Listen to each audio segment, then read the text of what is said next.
Welcome to Going In Blind. I'm your host, Zach Tidwell, and this week I'm speaking with musician, adventurer, and endurance athlete Steve Baskis.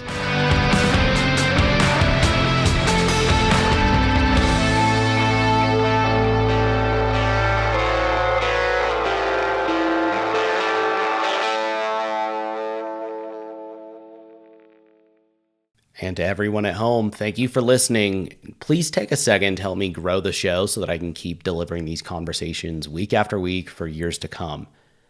Subscribe, rate, and review the show in whatever podcasting app you're using right now, and check out the show notes to follow me on social media and YouTube as well.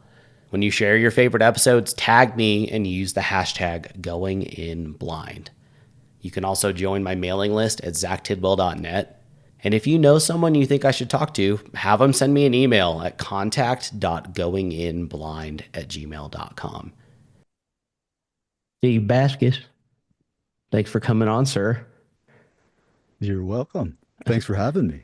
Yeah, I'm doing this new segment where I let listeners submit a question, and with this wide-reaching audience that I have 2 episodes in, we've got one here from Tack Zidwell. He was wondering what it's like to be, you famously recently, you just challenged John Cena to a one-on-one match and you guys took it to the ring. He came in, high and hot off the ropes, steel chair in hand. And he's wondering, what was going through your mind in that moment when you knew it was about to be game over? I mean, I felt strongly about the hurt that was coming. Yeah, I mean, it's been a hotly debated topic, especially he did his classic, you can't see me thing, but you couldn't see him do the you can't see me thing. And so I wanted to get kind of an inside look onto how you've reeled or dealt with like reeling in the wake after that scenario. You're messing with me, man. I don't know how I deal with that. All right. All right. Sorry. I got a sideshow I'm casting for right now, and I was trying to test your improv skills, but yeah, you put me on the spot, man. I'm gonna put my phone as do not disturb. All right. For folks at home, this is my friend Steve Baskis. We got connected really, really early on in my blindness, and you're a completely blind veteran. Adventurer, musician, endurance athlete, and today we're gonna kind of dive into all of that. But I mean, there's a lot going on here, and a lot of the people that I've had on so far, are more in a narrow scope of things, and I think I really want to dive in with you today. You've got 18 different hobbies going on at once. You're traveling the world, and then you're like, all right, I'm going to do a race. All right, now I'm in school for audio production and all these things. So do you want to take a second and tell everybody a little bit, give a little background better than I can? Sure, I can take a stab at it. Yeah, it has been a wild 17 years. I think 17 years. I'll be blind 17 years this May, May 2025. And yeah, laying in the hospital bed right after I lost my sight, which was due to serving with a army unit on the ground in Iraq, protecting a general officer. I woke up half a world away from the battlefield. My life forever changed. And it was interesting. I was laying in the hospital bed and I was pretty calm about what happened to me. I remember hearing a lot of other soldiers and people on my ward at Walter Reed screaming at the nurses, or being really upset or throwing something, or just commotion in the hallway. And I was just joking with the nurses most of the time. like just kind of, I mean, I was definitely deep in my thoughts and thinking about, well, what the hell am I going to do with my life now? And I was worried about my unit on the ground in Iraq. But just to like frame that I wanted to frame really the beginning of my thought process, and when I became more conscious of the world after coming off the medicine, and my injuries. And I started to think about my life. And I think like a statement I can make that kind of sets the tone for the 16 plus years that I've been blind now is I looked at moving and like just trying to pursue the things that I've always wanted to do, whether they were just dreams or at the time or dreams I had when I was a kid growing up. I just wanted to try to pursue them with my disability and see how that would teach me a new normal. You know, I talk about, and a lot of guys will talk about like reestablishing some sort of normalcy or a new normal. Yeah, your new baseline. Yeah, exactly. A new baseline.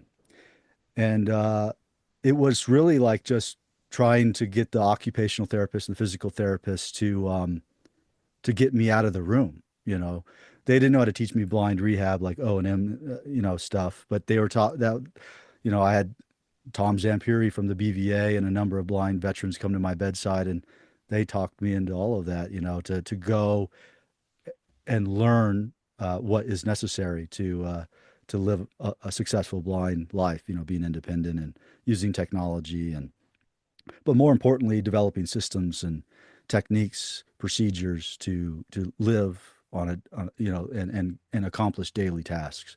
And really logically, I looked at it like you just need to try to live your life and push yourself, uh, and you'll learn how to especially when you meet others that deal with similar challenges.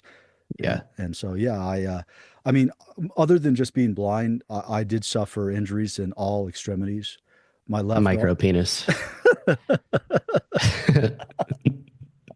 Yes, yes, exactly. Oh my God, it was blown off, and and I lost so much. But I don't have to look at myself in the mirror anymore, so it's all right, But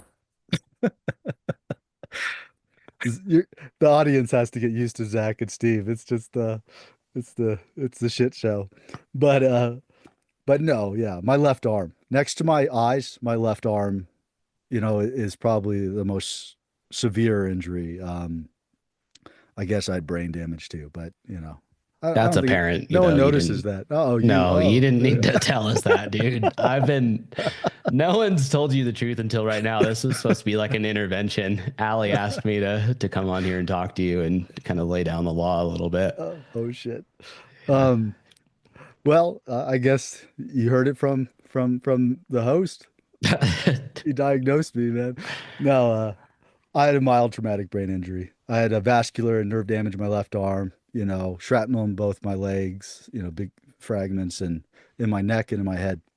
But yeah, man, I just wanted to not be stagnant. So that was that, that was kind of the like the simplest way to look at it, if I could explain it, I guess. Yeah. And And yeah, I mean, I can talk really briefly.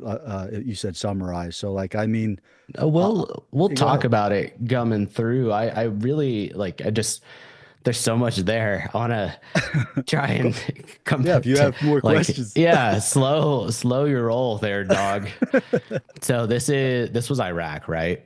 In Yes. '07. Okay. Yeah, I was with the 4th Infantry Division, part of their the Command Personal Security Detachment on the ground in Baghdad mostly. So, And so this was really interesting. So, and we'll come back to this later and talk more about blind endeavors, but I'm going to touch on it here and just for the sake of what we did this summer. Steve sure. now has a nonprofit called Blind Endeavors that he puts on some really neat events for like endurance events for other blind vets, and we'll let him discuss it for better and in more detail later. But this year, you had, what was there, six of us go out and do the 10-mile Tough Mudder on Fort Carson. Yes. And something I was really taken by was that the General Malarcy, correct? General Milano. General Milano. Okay. General Milano, who you were protecting when you got injured, actually came out and supported us. And I just, when I came home from that, I mean, I just that obviously I can't imagine what it's like to be in your shoes, and I can't imagine what it's like to be in his either. But the fact that you two have a relationship to this day, I think that's huge of you. Obviously, like you didn't know you were going to get wounded, but like I think absolutely, like a lot of people would have held that against someone. Like that's no one would have blamed you for holding that against someone, even though that's not necessarily his fault, right? Like it was bad luck that day and you were at war. But I don't know, man. I was very the maturity there, and I can't imagine, or I would imagine there's been some kind of coming to terms with all that. I just wanted to commend you for that. I mean, that was an impactful, just seeing you guys interact and being around each other and it being just, another day for both of you guys. I thought that was, I don't know, it wasn't what I expected, but it's something that's stuck with me. Um, It's no, no. I thank you. It is hard. I mean, I can touch a little bit on everything to give more perspective. So I mean, General Mike Milano, he was a brigadier general when I was serving with him on the ground in Iraq. One of the commanding generals, or generals of the Fourth Infantry Division, a unit, composed of thousands of troops, and we were the advanced team there into Iraq, and my squad, was dedicated to protecting him. We were his most, we were just dedicated to him the whole time. 16-month tour, and I made it halfway through. Well, he retired as a major general, two-star general, and he visited me in the hospital, if I remember correctly, in Iraq in Balad once, and then at Walter Reed. But I had not been in his presence physically again till when you met him, Zach. And this so, summer? yes, I've been talking Oh, with him on the phone over the years, but I have not been around him since basically May June timeframe of 2008 when I was wounded. whoa. I So, didn't realize that. but we've developed a relationship. I think he was quick to recognize me, and he was one of the generals. I had three ceremonies for the Purple Heart, even though I only received one Purple Heart. A Pentagon general pinned me, and then I forget. And there was another ceremony, and then General Milano wanted to do. So if I remember correctly, it's the brain trauma, so I may not remember very well. Yeah.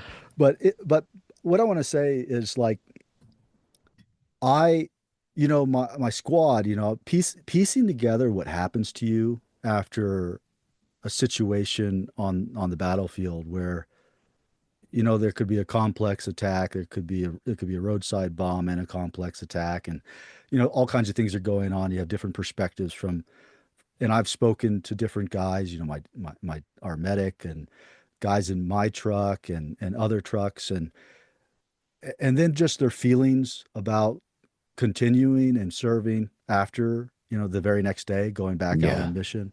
And then, their feelings about leadership and the decisions made, not only the general, but, our squad leader and other people. Yeah, people can be very negative or upset. And I definitely had all these kinds of thoughts, but I've always tried to be pretty neutral. I always try to look at it from this third party perspective as much as possible, to rationalize things and make sense of things. That's maybe that's what helps me. I step back. I definitely have my personal opinions, and like everybody does about things, Yeah. and but I mean, I I didn't want to forgive at times. I was more unforgiving actually to my squad leader. If you want to know something, Uh, I've never spoken to my squad leader since. I have not heard from him. He never reached out to me and stuff. So, these are sensitive things. No, a lot of like you were not a soldier but a Marine, and you served in the military. So serving, talking with other fellow service members and veterans, I think you could probably ask questions that other people would never ask. And I've not really done many interviews with other service members that are asking me questions, to be honest. So Well, and we don't have to dive. I wasn't trying to dive into no, that. I no. Yeah, okay. it's whatever you want to do, bro. Okay. Yeah, if you're good with it, I'm good with it. I'm perfectly fine with Okay. talking about whatever, man. I guess I just because your statement and and you thank commending me. It is difficult to forgive some leaders sometimes when you either know what the whole operation was about, or what happened that day, because people piece things back together, and then of course your fellow brothers or sisters you served with give you their feelings before you even get to talk to someone like a general like this. Or Yeah. and so I I think some of the guys and gals, I've never talked too deeply about their feelings. They just were frustrated with decisions made and things, and that's, I mean, who wouldn't be? It's kind of like growing up, you get in your first car wreck, or you do something, like that feeling you get, like, man, I wish I could get in a time machine and go back 10 minutes, Yeah. or and so it's the same kind of feeling, especially when, oh man, I could have been looking left and maybe I could see still, or if I would have stopped the vehicle and made an assessment, maybe the bomb would have detonated. Your mind wanders. Yeah. But I mean, for something like this, like when you're dealing with the people that you served with, and when I volunteered for this personal security detail, I remember the the it was the company commander uh, who said to us as a group, because we were still being like selected, said, if you're not willing to take a bullet for another human being, or to be, to sacrifice your life, then you probably shouldn't be here. And so, I mean, among many other things that were explained to us and stated to us, that was our job, really. We were bodyguards, personal security, however you want, specialists, whatever you want to call it. But That's an interesting statement though, because that's a very, for people listening, you were a specialist when you got hurt, correct? In E4? I no, I was actually just an E2 when I Oh, was. okay. I don't know who Yeah. I'm thinking. I apologize for that. I medically retired as a specialist. So Okay. so I ended up, I'm sorry, I was an E2 when I deployed. I ended up being a PFC when I was wounded. And then when they medically retired me, I just was, promoted to Okay. E4. So, which is a But specialist in the Army, or a corporal, depending on the movement. yeah. And I mean, I was pointing that out because like obviously with your guys in your platoon and your squad, absolutely you take a bullet for them. This is it's a different conversation when it's a guy that you don't know, a general officer. It's yes, there's duty there, but that's a different conversation. You don't know this guy. And I guess I didn't realize that it was a volunteer mission. It was. Okay. Yes.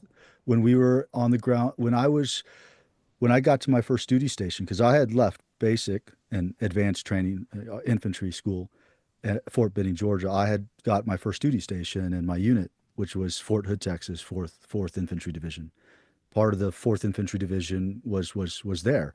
I mean, they're primarily in Colorado, here in Colorado at Fort Carson, but there were a few brigades and different parts of the unit down there, and so I was assigned to the Fourth ID. And when I got there, I was in a totally different unit. I was just in a I was in a higher headquarters company unit, like, and the staff sergeant in S3, which is operations, like it's an admin office in the Army. He saw me, and they were putting guys into units, and I was hoping I was going to get into an infantry, line unit. He liked me a lot and thought I was dress, and he said, "You're not, you're going to work with me, Baskis." And I was like, "What's S3?"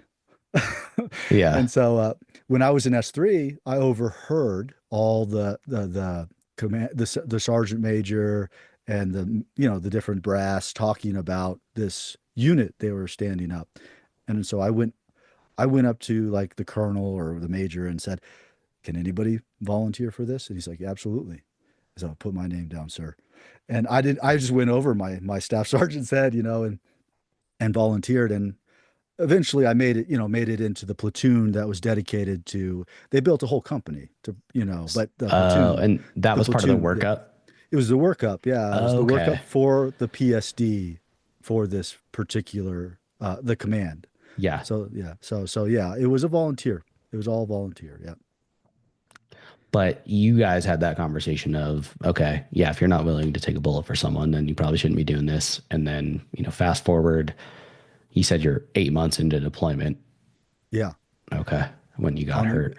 the, yeah, on the ground, just on the northern edge of Baghdad. We had finished half of the operation. Mission was successful. We had left our our base that we lived on pretty much was Bayat near Baghdad International Airport, and we had moved northbound to up this highway to north of Baghdad, out just outside of the city limits. There was an air base. Um, and this Camp Taji was the name of the air base, and I think they were training Iraqis how to fly aircraft and do things there mostly. I I'm could sure be that was wrong. a sight to see. Well, I never observed them doing, but I think that's what they were doing up there. We would go to different, the general had different reasons for visiting different parts of the battlefield, Yeah. and this particular operation was related to management of things, I think, on that airbase, and as well as leadership getting together. I don't know for sure the exact details of everything because you're not privy to a lot of that when you're just a Joe and you're not the more of a high-ranking individual on the team. So Yeah. I was just literally a grunt, just at doing the work that was assigned to me, and that was to take care of the vehicles and the weapons, and pull security when we were outside buildings, and maneuver vehicles, and so on, and clear like rooms and buildings if they were going to walk through. So and that's what we did all over Baghdad, in Baghdad, at different kinds of locations. And that day, the first half of the mission was fine, getting them up there. It was a long drive. And on our way back, when the sun was setting, we encountered a roadside bomb. Specifically, you hear IED, improvised explosive device. This was an EFP, an explosively formed penetrator or projectile, a shape charge for anybody listening. And shape charges, they're in our munitions, our rockets and missiles. And it was a rudimentary kind of device, explosive device set up on the road, and it detonated next to our armored vehicle, and it killed my buddy, Staff Sergeant Victor Coda. He died next to me that day, and I lost my sight and suffered other injuries. My team saved me, and got me to a small outpost, a cop that was actually being it was the I'm trying, the 101st Airborne area of operation. So Okay. the helicopter picked me up and took me one place, and picked up my buddy Victor and took his body elsewhere. And I don't really recall a lot. I just I remember yelling and screaming, and people saying you're going to be okay. And um I didn't realize you were still with it when you got hit. I thought like it was lights out then. it was Wow. lights out for just a moment. I don't, the thing when I describe it or screaming and yelling, I can't pinpoint the time, like, and not having visual cues and references to go with what you're hearing. Just the chaos. It's chaos, man. Your Yeah. mind, your brain was rattled. You're now blind, and you are being pumped full of morphine, and Yeah. you're being moved, through space and time. So it was very surreal when I started to piece things together, which was really when I started waking up at Walter Reed. Like when they were escorting me off the aircraft near DC, Washington DC, and they were bringing me to Walter Reed, is when I started to come to, and I literally felt like I was on the edge of death. I felt the weakest I have ever felt in my life. My body, the best way to, and it was probably the morphine, it was probably the medicine, but I just felt so weak. I felt like my body was oscillating, like if you smashed your thumb or finger like on in hand on something really hard, and the nerves are like really like on fire, and Yeah. that's what my whole body felt like, you know. And Um, yeah, man, how do you know how long it was between in like the it actual injury and getting 72 to hours. what? Yeah. Wow. On the that it was 72 hours, I believe. I was on the ground, you know, where I was laying on the ground where where they pulled me out of the vehicle on the highway in Iraq. They got me into another vehicle and they raced to a place where it was safe for a Black Hawk to land. I got on a bird and they took me to the closest um, place to get surgery. I believe it was in Baghdad. And then I was then flown again. It was either in Baghdad or it was Anaconda, this base in Balad. Uh-huh. And from there, I was flown to Germany and I was there only for maybe 40, 24, some 40 hours and had more surgery. And then they flew me across the Atlantic to So Walt. they're just trying to stabilize you to get you home, pretty Yes. much. Wow. I became more stable.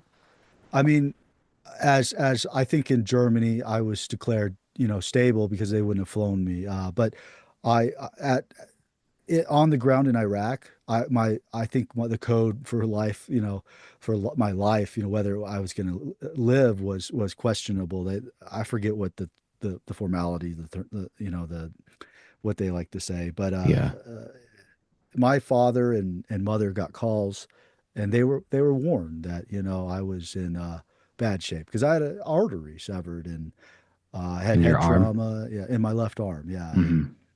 so yeah, and I woke up in Walter Reed, man, and I knew something horrible had occurred, and of course, and it was so weird because you're just trying to piece things together and try and remember because when people don't realize the energy, they see Hollywood movies and people jumping when bombs detonate and there's a big, fireball, but I mean, when rockets or missiles or huge charges detonate next to you, I mean, you feel it in your teeth and your bones, and it rocks your world, man.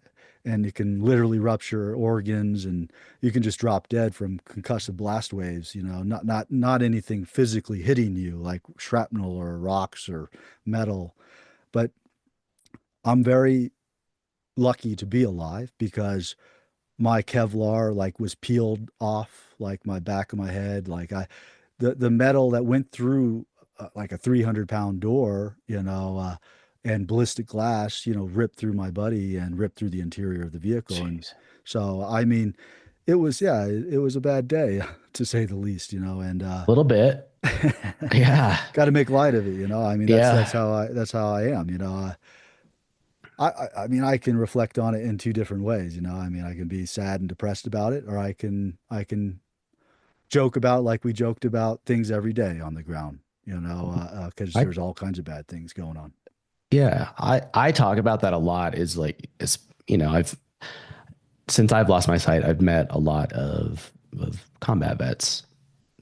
Not being one myself, I can't understand what that's like, but I've met guys who are in a horrible place, and I've met guys like you who have moved on, and I'm sure you still have your struggles, but that moving on was and continues to be a choice that you've made. That is a perspective that you have chosen to take. And I don't think people realize that, like, in hearing a story like yours, where if anyone has an excuse to do nothing with their life and be just a hateful, self-pitying fuck, it's someone with a position like yours. But you can make the choice to not view things that way and get off your ass and build yourself back up. And You can, yeah, you really can, I, I've contemplated, I've dwelled, and I've sat around in deep thought, you know, trying to better understand why I made the decisions I made, and where I am now, and why that is. And there's no one thing, it's a combination of things. It's a combination of how I grew up, how I felt about things before I joined, in my drive, to want to be, a warrior, and many other things. So it's and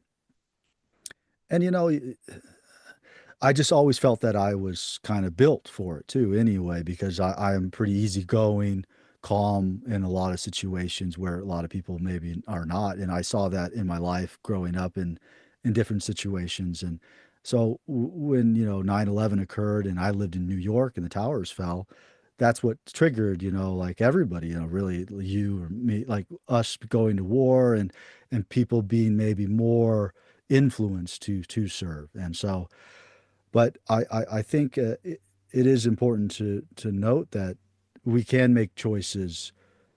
After we make a choice, where that path leads us sometimes is what we can't control, but hopefully, we make a choice again, a decision that leads us in a better direction, or helps us restore life, or inspiration, or drive, motivation, passion for something. And I'm easily inspired. So, I always have been. I've always been pretty driven to want to learn things, and maybe that's, like how you introduced me. I have a love for life and experience. I could be way more focused on one thing. I mean, that's what society teaches people. Yeah, you really got to stop being such a piece of shit, dude.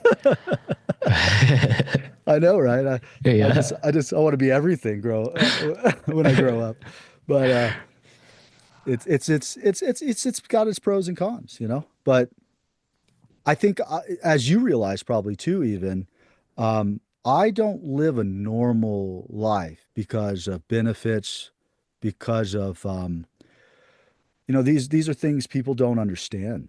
I think just people that are not served, people that are not part of the military, the government, um, they understand some things. They understand, what media feeds them, movies feed them. Some of it can be accurate, some of it is not. And there's, VA hospitals for, like they've been very good to me, and they've been bad to me at times. There's a huge thing. But where I'm going with all of that is like, it's I really, I'm thankful for everything that fell into place, because I could have went down many different trajectories, and lived a different type of life. Like you mentioned, Yeah. you've spoke to many combat vets, and so have I. I have many that I've been with, like on climbing expeditions, and served with, that have taken their lives, Yeah. and as you understand, and know, and it's such a complicated thing, what goes through people's minds, when and I'm not immune to it either, you know. Even though I'm doing well, I do feel things compound, and it has huge effect on my thought process. And Do I you, yeah, do you go to therapy at all? Like I that's have. I have. okay, because that's But been huge for me. I mean, just in talking through stuff.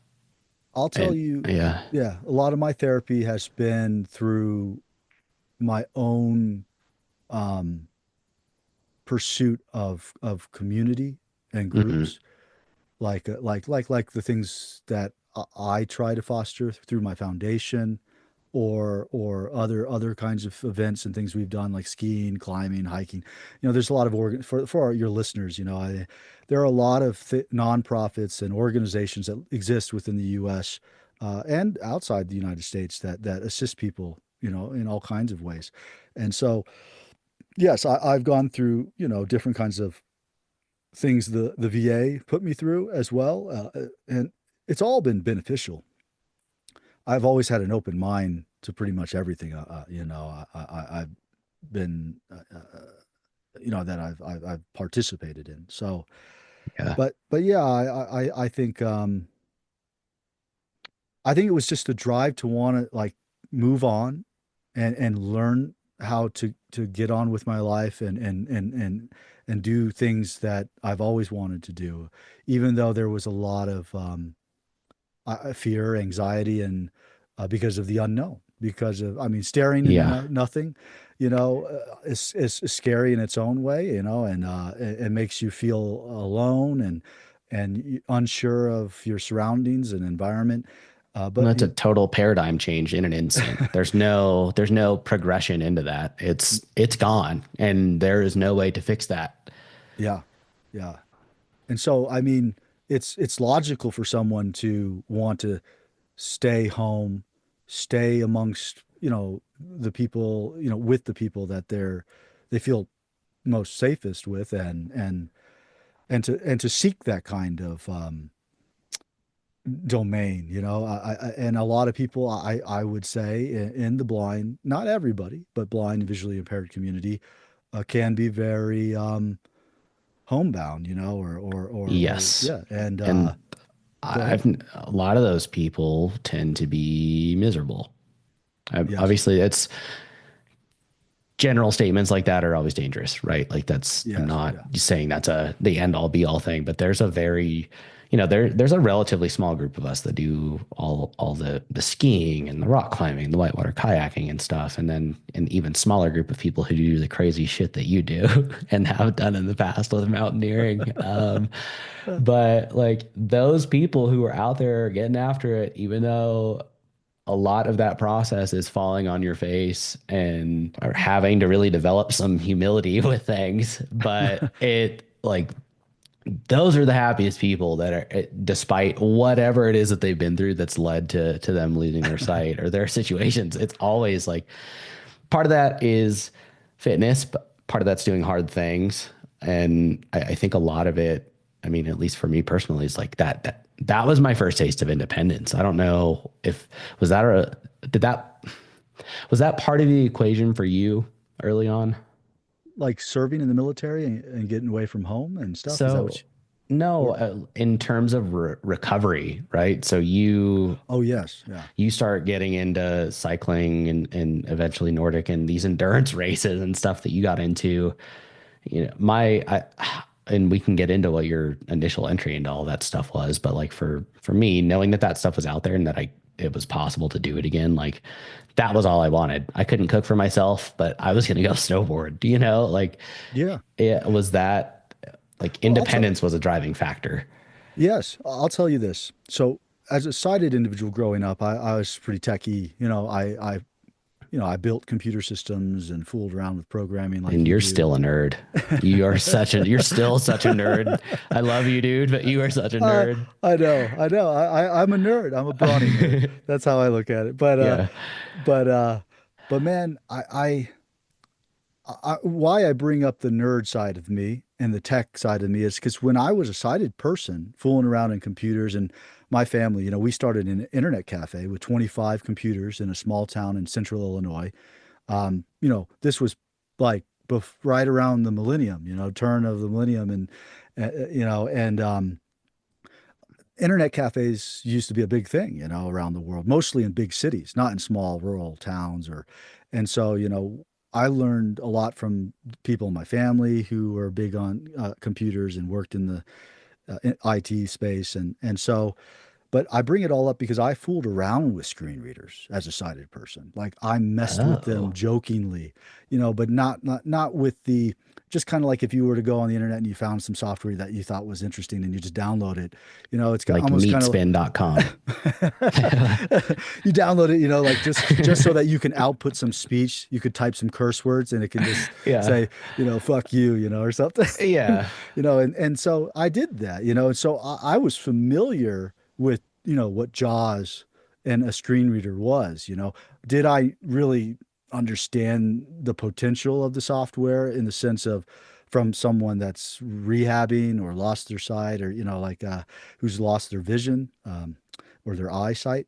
No, I probably took that for granted, really. But um, when I lost my sight, to answer, like to talk about, where you're steering the conversation now, is when I was in blind rehab, I really understood how a computer worked very deeply, and so learning the screen reader was not that difficult. It was just took a little time. And it was my ability to find answers like quickly. It's like I tell people all the time, if you lose your sight, like, and you have, like, you live with some family members that they're not resourceful, and you don't have your own skills. So now you're like on an island. Now you have no one that can tell you. You have no way to communicate and look for things yourself independently. You're dependent on people around you to look for things for you. And that So, feeling is miserable. oh It's gosh, so yeah. miserable. And if you find a community, I mean, a lot of people latch on to them, and that grows and it teaches them a lot. And it doesn't have to be blindness even. But what I'm getting at is I learned my screen reader through, through and through. And, like literally within days, I'm searching the web, trying to figure out what exists for Yeah, you're people. like, I was looking. how can I watch porn without sight? Yeah, I was ordering robots from Japan. No, Yeah. no, I'm playing. I think it was, I was looking for other blind people Yeah. doing things that I was dreaming about. And that's how I stumbled upon the, that's really, this motivation I had when I woke up in the hospital. I just want to move. I want to learn how to live life again and just, do these things, that I've always been interested in. Like, climbing mountains I climbed things, but not like on the level that I've climbed, since I've Just lost tall my sight. women. But yes, Grand Tetons, baby. Um, and so, yeah, so that was it. That was the spark, man. And I started learning about a few individuals in the veteran community, like these guys like Captain Smiley and Ivan Castro, and they were still serving. They were SF, their special forces. Green Berets had lost their sight, or they were teaching at West Point. They were blind, but they were officers, and I was hearing these stories and I was learning from the veteran community. And then I found a gentleman named Eric Weinmeier and his book, and it kind of matched with what I wanted to do in the sense of physical activity. Is he And older than you, yeah, Weimar? Okay. he's like he's in his 50s. He's older than Okay. Lonnie, I think. I didn't realize that. Yeah. Oh Okay. yeah. Yeah, I think he was in his 30s when he climbed Everest in 2001.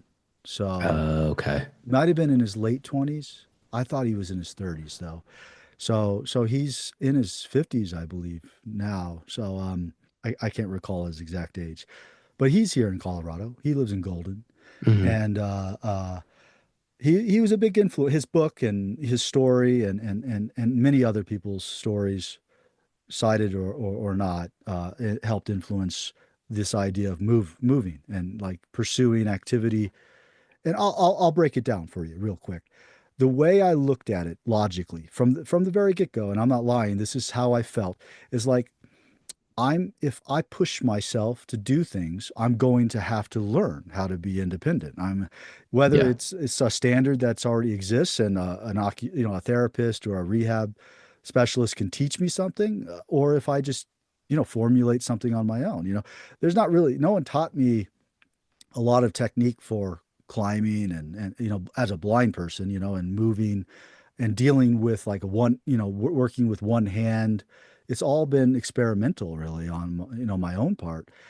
Yes, I have met people and I have learned things too, and about assistive devices and technology, but ultimately I wanted to pursue things so that it forced me out of the security blanket, Yep. staying home, and being like a shepherd, like taken care of by your parents, or something.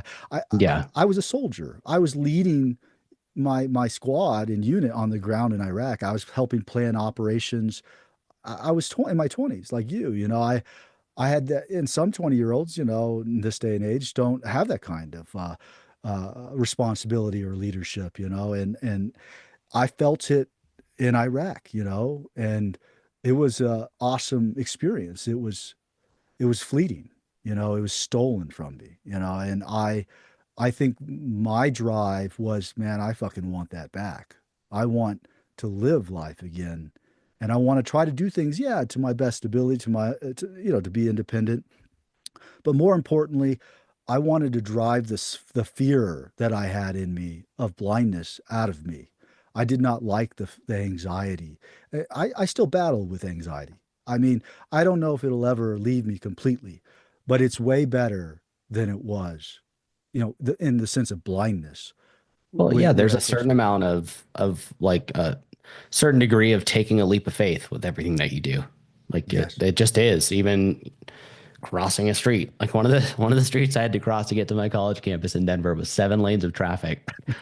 Like that, even if I do everything right on my end with one ear, listening to traffic and deciding when it's time to go, what if one asshole is not paying attention, like my game of Frogger is over forever. But that's with anything. That's you, especially when you start climbing mountains and whatever else kind of crazy shit you got into. Like it's with everything. No, yeah. I apologize about that, man. I have my phone on do not disturb, but like if I can went off because that person's on that special list. But Okay. I uh I Was agree, it the man. plug? Game of Frogger. I love it, man. The I think I think that's a big part of a lot of, you know, recovery and overcoming, you know, challenges and adversity is to that take that leap of faith or to have whatever driving you, you know, I don't know, courage, whatever it might be, you know, just blind faith, passion, I guess, about something you want to do, you know, ignorance, you Well, know, no, like that willingness to like make yourself uncomfortable with it, whether that's in a yes. mental or a physical capacity, is huge. But see, I always remind people a lot of service members are taught this, or they're at least exposed to being uncomfortable. Like, you know, being screamed at and yelled at and being told what to do is not something that, you know, you enjoy as an adult male or, you know, or female or person. Like, so when you go into training, you know, into basic training, when you're just trying to transition from being a civilian to a soldier, Marine, an airman, a sailor, or whatever, you are exposed to things that, yeah, it's just basic training, but it still teaches you how to conform when you may not want to, when you may not, like, you know, agree with everything you're being told, but you learn to take orders, and you learn also to face challenging things, you know. Yeah. A forced march, you know, with heavy equipment, uh, teaches you a lot, you know, about, you know, your body, about what you can get, you know, push through and what you can endure. And I mean, I I I think I've endured more actually as a blind person pursuing these physical pursuits, because it's overall, I would say it's always more mental. Everything is so more mental than physical. To me, that's my opinion. But doing things blind, like climbing a mountain, is such a tedious, monotonous kind of thing. You're in your mind. It's long and drawn out, It's, and it's hard the whole time. you're just thinking about, like, you just have to be very focused. You know, it's like it's a focus that is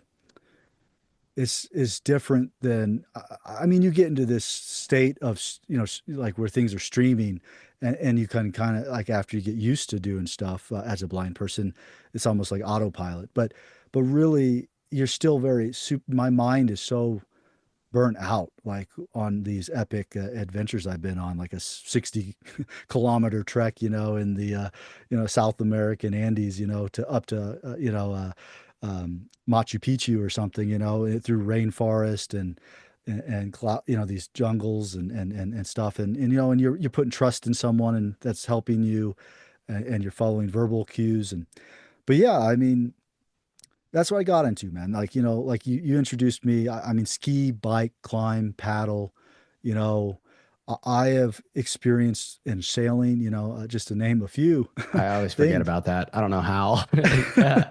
Because it's so foreign. I'm like, duh, he's been sailing. Yeah. Yeah, sailing's insane, man. Like on a true racing sailboat that will like pitch and like literally roll on its side in the water and throw you like even off, 70 foot, 60 foot, 50-foot boat, and there's wires and ropes everywhere, and you could lose your fingers, in these winches and things. Yeah.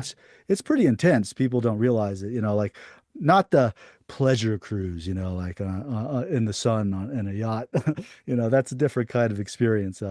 But yeah, I mean, it's fun. All these journeys have taught me something. That's what I'm getting at. Like when I say, when I pursue something as a blind person, uh, I've had to reestablish or even just build on things I never even did as a sighted person, and that just makes me more confident.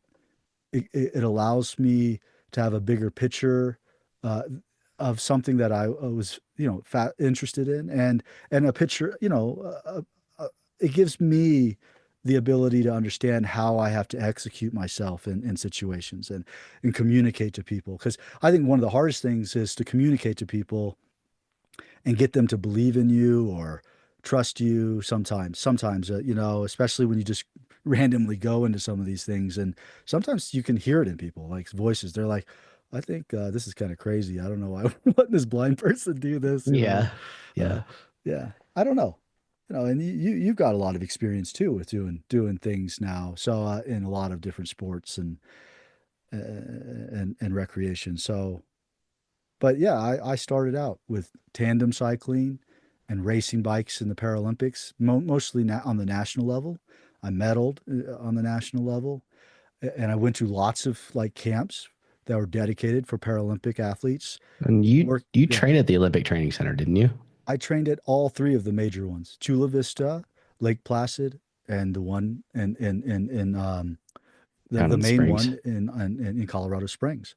I Um, yeah I ate next to many times Michael Phelps, swimmer that's so weird. in the same hall. I Yeah. mean, when I first started, Lance Armstrong, there were so many photos and things, and he was a big influence. I read a lot of his books. I was really because I was cycling, and then of course there was Oh, all the crazy shit about him being a cheater and the way a lot of the not just Lance. That's the thing.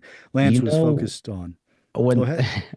when they went back and looked at the blood doping stuff, the first person they found that didn't test positive for doing all of that was in 17th place. The top Yeah. 17 riders were all doing it. So it's No. like Yeah. it is fair at that point. Like that's what you have to do to be at the top. Yeah. Well, that is high. That's high performance, I think, sport. And just In like in, general, yeah, yeah. yeah. I mean, just like in even NASCAR or Indy Formula One, I mean, they create something and then they ban it. Oh, that's too dangerous. We got to put something on the vehicle to But prevent it that. is Or, it's the same thing with humans, I think. yeah, it's a tactical dance of you're trying to outpace one another. Well, the Yeah. military is that way. Oh, It's absolutely. Yeah, a that's why it's like use the word tactics. It's all the same. It's like it's a a human, it's vicious cycle. absolutely a human characteristic of just monkeys fucking around with shit.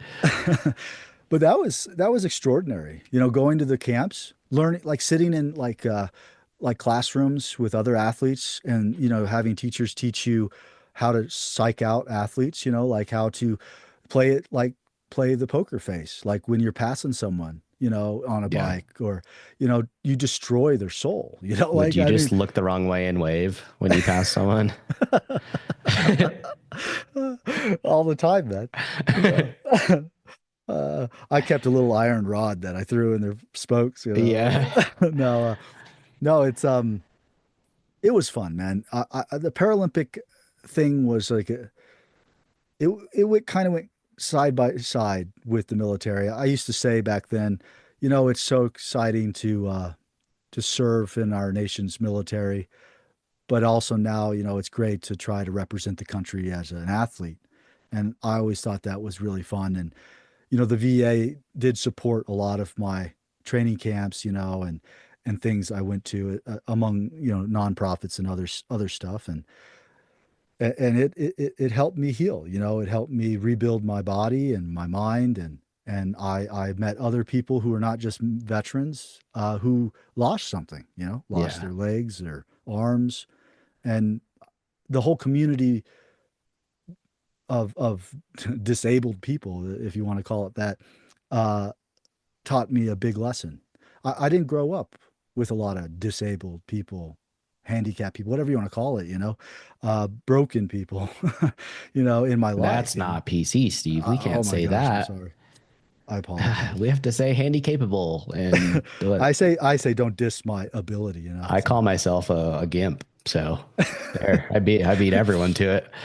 I think, that what we're talking about here, making light of and jokes is an interesting thing. Some people definitely don't like it, but People get offended on my behalf sometimes. It's funny, dude. I'm like, oh yeah, yeah, yeah. yeah. Same here. And it's weird. You know, I wish people could experience war because people who've never been to war and have never fought an enemy or have never been on a battlefield where you're being hunted by another human being, like people have these like neat lines they draw in the dirt and in their mind about what's good, what's bad, you know, um, a lot of that shit goes out the fucking window, when you're dealing with things in Iraq or Afghanistan or Yeah. any place in the world, where soldiers and warriors, Marines, whatever, travel to fight. There's strange situations you find yourself in, and you have to just be okay with things. You have to be more open-minded, or else you might hesitate or make a mistake. You might die. It's Or get someone else killed. Yeah. yeah, yeah. And so I guess, when people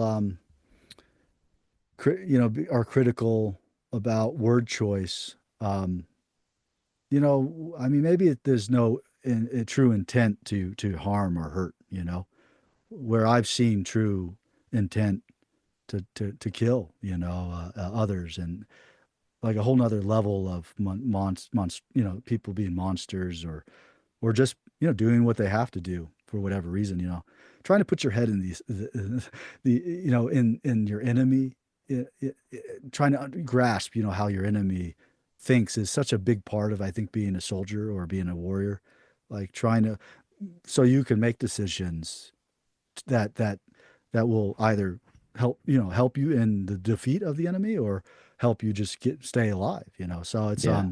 and I think some people don't ever want to think about how the enemy might make decisions for whatever Well, reason. I think it's even I got on another level of that is like a lot of those people haven't faced real adversity with stuff. So I the agree. baseline of what they get outraged at is so So just it's pitiful. interesting. It's pitiful. Yeah. And usually it's like, it's Karen who has no disabilities getting offended at someone using the word blind. I'm like, motherfucker, I'm blind. Like, what are you I The started government saying this uses it stupid joke. legally Yeah. blind. Like, eat a dick. So, but Yeah, Dick, yeah, dedicated infantry combat killer. Yep, there we exactly. go. There we go. Well, do you want to talk about Blind Endeavors a little bit as we kind of bring this bad boy home? Yeah, man. I think we're right at an hour, like maybe 1 minute over or something. I will if you don't mind. Yeah, go for it.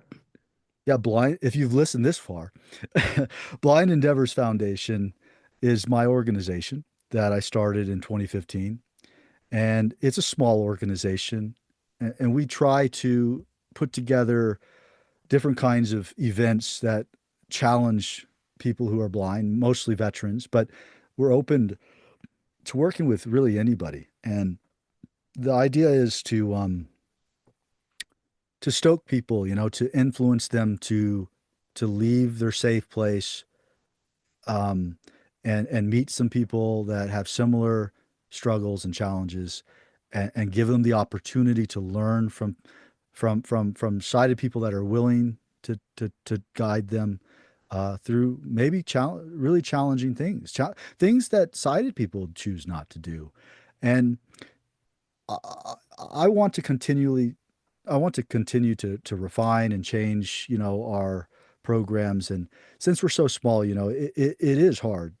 But I really we've done a lot of things in Georgia and Colorado with veterans, everything from climbing to hiking to tandem cycling, to doing like sanctioned races like this, like Zach mentioned a while ago, a Tough Mudder, where you get a team of junior ROTC cadets together who are learning about what it means to serve and maybe join the military and give them the responsibility of guiding a wounded military veteran, For a 10 service member miles.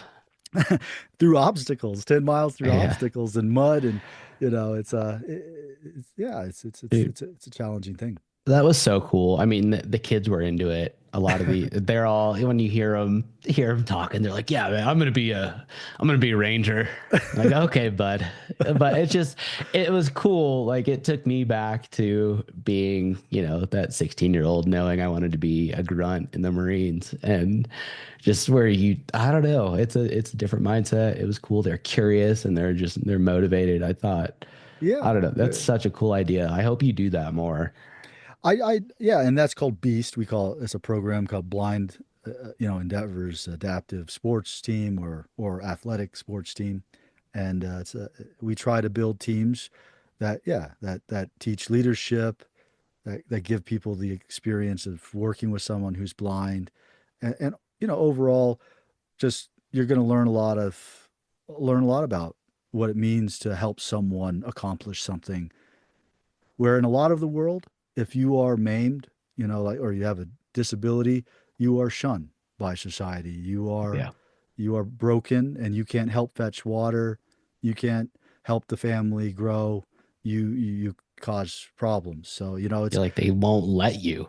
It yeah. is, yeah, you are looked down upon. Like, we're very fortunate that the United States is not that way. No, yeah, yeah. I, but yeah, man, that's the foundation. And there's a lot more to it.